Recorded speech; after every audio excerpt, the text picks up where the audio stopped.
والصلاة والسلام على رسول الله. رب اشرح لي صدري ويسر لي أمري واحلل عقدة من لساني يفقهوا قولي. رب اللهم لا سهل إلا ما جعلته سهلا وأنت تجعل الحزن إذا شئت سهلا. അസ്സലാമു അലൈക്കും വറഹ്മത്തുള്ളാഹി വബറകാതുഹു. നമ്മൾ ഇന്ന് ഇൻഷാല്ലാ മഖ്റജിൻ്റെ എക്സ്പ്ലനേഷൻ തുടങ്ങാം. അൽ ജൗഫ് മാത്രമാണ് ഈ വീഡിയോയിൽ പറയുന്നത് ഇൻഷാല്ലാ. അൽ ജൗഫ് എന്ന് പറഞ്ഞാൽ എന്താണ്? വായയിലെയും തൊണ്ടയിലെയും ശൂന്യമായ ഭാഗമാണ് അൽ ജൗഫ് ഉൾക്കൊള്ളുന്നത്. അൽ ജൗഫിൽ എന്തൊക്കെയുണ്ട്? വായയിലെയും തൊണ്ടയിലെയും, അതായത് വായയിലെ ഈ ശൂന്യമായ ഭാഗം, തൊണ്ടയിലെ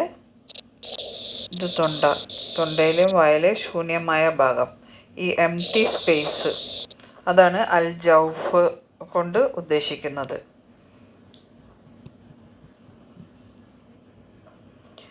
അൽ ജൗഫിനും 3 അക്ഷരങ്ങളാണ് വരുന്നത്. 3 മദ്ദിൻ്റെ അക്ഷരങ്ങൾ: അലിഫ് മദ്, വാവ് മദ്, യാ മദ്. ഇനി ഓരോന്ന് നമുക്ക് നോക്കാം ഇൻഷാല്ലാ. അലിഫ് മദ് മദ്ദിൻ്റെ അക്ഷരങ്ങളൊക്കെ എങ്ങനെയാണ്? മുഖദ്ദറാണ് മഖ്റജ്. അതായത് ഈ എല്ലാ അക്ഷരങ്ങളും എങ്ങനെയാണ്? വോക്കൽ കോഡിൽ സൗണ്ട് തുടങ്ങിയിട്ട് എവിടെയെങ്കിലും ഒന്ന് പോയിട്ട് ഹിറ്റ് ചെയ്യുന്നുണ്ടാവും. പക്ഷേ ഈ മദ്ദിൻ്റെ അക്ഷരങ്ങൾ അങ്ങനെ ഒരു പോയിന്റിൽ പോയി ഹിറ്റ് ചെയ്യുന്നില്ല. ഇങ്ങനെ പുറത്തേക്ക് ഇങ്ങനെ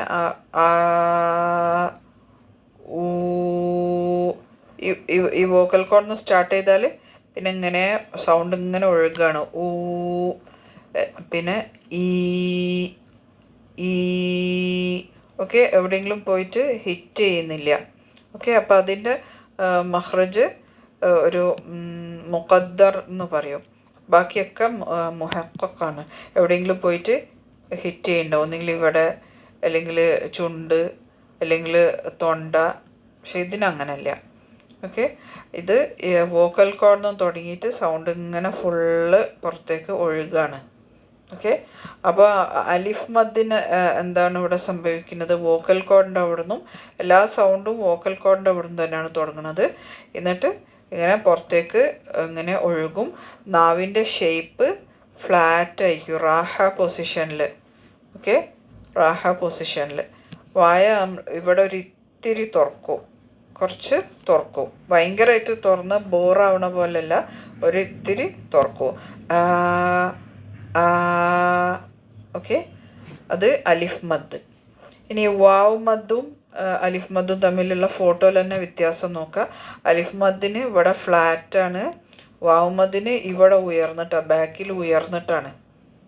അത് കമ്പയർ ചെയ്യുക, ഷേപ്പിലുള്ള വ്യത്യാസം. പിന്നെ അലിഫ് മദ്ദിന് നമ്മൾ ചുണ്ടെല്ലാം നോർമലാണ്. വാവ് മദ്ദിന് ചുണ്ട് മുന്നിലേക്ക് കൂർപ്പിച്ചിട്ടാണ് ഉള്ളത്. ഓക്കെ, മുന്നിലേക്ക് പ്രൊട്രൂഡ് ചെയ്തിട്ടാണ് ചുണ്ടുണ്ടാവുക. ഓക്കെ, അപ്പോൾ നമ്മൾ എന്ന് പറയുമ്പോൾ ചുണ്ട് ഇങ്ങനെ പ്രൊട്രൂഡ് ചെയ്ത് നിൽക്കണം. കൂലൂ. ഓക്കെ, ഇത് കമ്പൽസറിയാണ്. ഓക്കെ, ഇത് പിന്നെ ഇവിടെ ബാക്ക് ഉയരൽ അത് ഓട്ടോമാറ്റിക്കായിട്ടാവും, നമ്മൾ പ്രത്യേകം ഒന്നും ചെയ്യേണ്ട ആവശ്യമില്ല. ഓക്കെ, ഇനി യാ മദ് നോക്കാം. യാ മദ്ദിന് എങ്ങനെയാണ്? വാവ് മദ്ദിന് നാവിൻ്റെ ബാക്കായിരുന്നു ഉയർന്നത് അല്ലേ? യാ മദ്ദിന് നാവിൻ്റെ നടുഭാഗമാണ് ഉയരണത്. ഓക്കെ, രണ്ടും വ്യത്യാസം മനസ്സിലാക്കുക.